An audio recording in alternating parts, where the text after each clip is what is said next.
Alright, this is basically the lowest fuel consumption I've ever had in the past 2 years.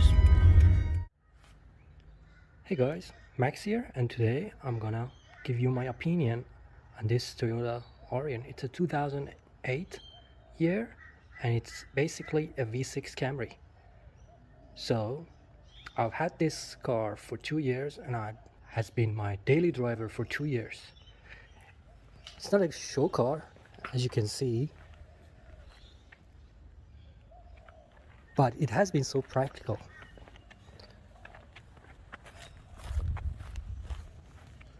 As you can see, I've got a tow bar. I've installed an aftermarket reverse camera on it. So this is a sport version of the Aurion.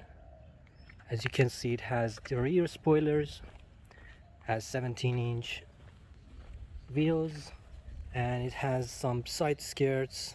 So as you can see, this car has almost 250,000 kilometers on the clock.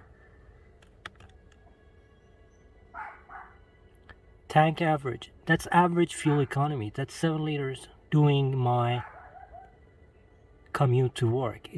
I can say it's mostly highway. It's a pretty damn good fuel economy, 7 liters per 100 for a V6 3.5 liter V6 engine.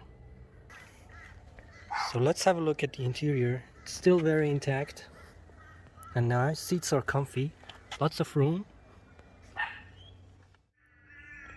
You can see it has the V6 under the bonnet. One thing to look for is take the cap off while the car is off and have a good look inside. See how dirty the engine is. That's a good indication of how the oil has been maintained. This is very important on this car because the vvti lines are very thin and that can cause a problem with clogging the oil lines. Nice rear seats, lots of legroom and rear AC vents as well. Got seat pockets. The sport pedals. Right, let's start it up. 250,000 kilometers on the clock. Very smooth ride.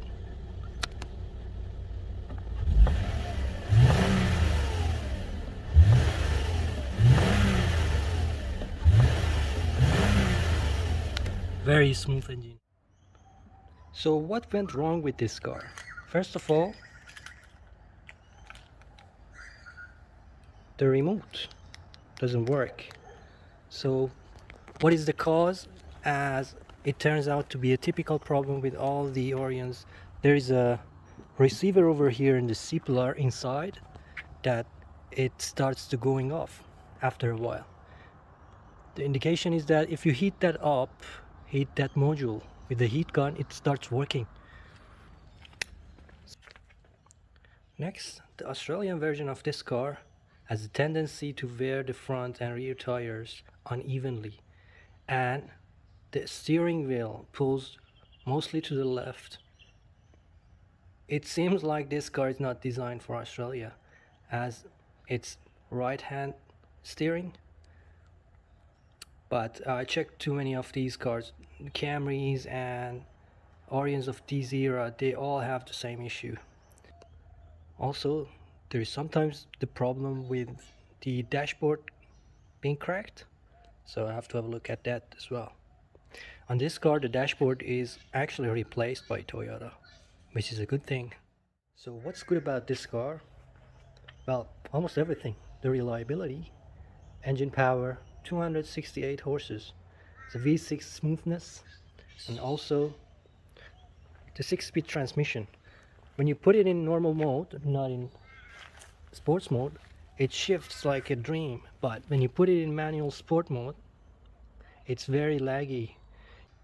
Fuel economy is great. I always get something like 680 kilometers per tank. That's almost 8 liters per 100 kilometer, which is pretty damn good for a V6, for a 3.5 liter engine. Also, the car looks good for the era of it coming from, especially the sport version. So what I didn't like about this car, first of all, the stiff suspension. That's not my thing.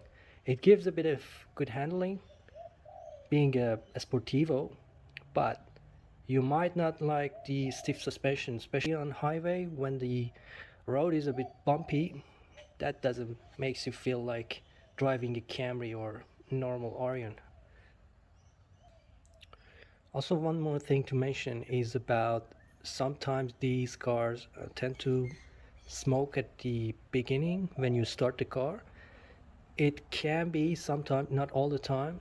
It can be if the previous owner or the owner changed the oil not often, and let's say after 15 or 20,000 Ks, after some time, the oil baffles on the valve cover gets clogged, and you'll get that oil inside the engine and it burns.